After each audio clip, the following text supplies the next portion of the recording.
At 1950s blues parties, the predominant musical style was R&B.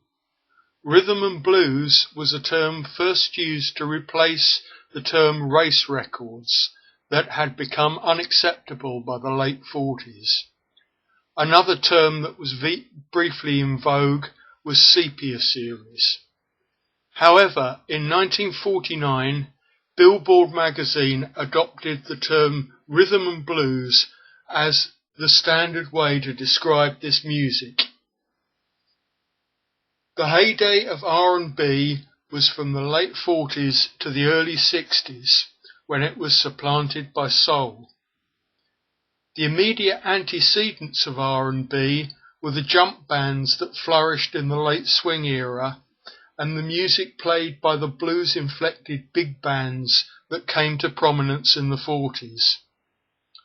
Moving into the 50s, these bands discovered that financial survival required an increased emphasis on an insistent beat and an emotional delivery.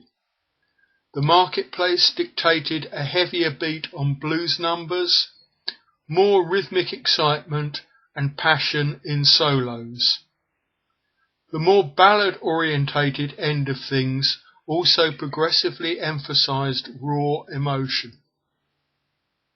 There were independent companies devoted to R&B, and many major labels had subsidiaries. The catalogues being composed of a whole spectrum of African American music. In the broadest sense, R&B included popular vocal groups, blues, jazz, gospel, and even comedians. However, by the late 50s, jazz and gospel were developing their own separate identities and markets. R&B began to be used more specifically for music aimed at African American audiences of partygoers and dancers. This music put a particular emphasis on the swing and up-tempo blues feels. To some extent, these developments were a conscious reaction to the more avant-garde direction that jazz was taking.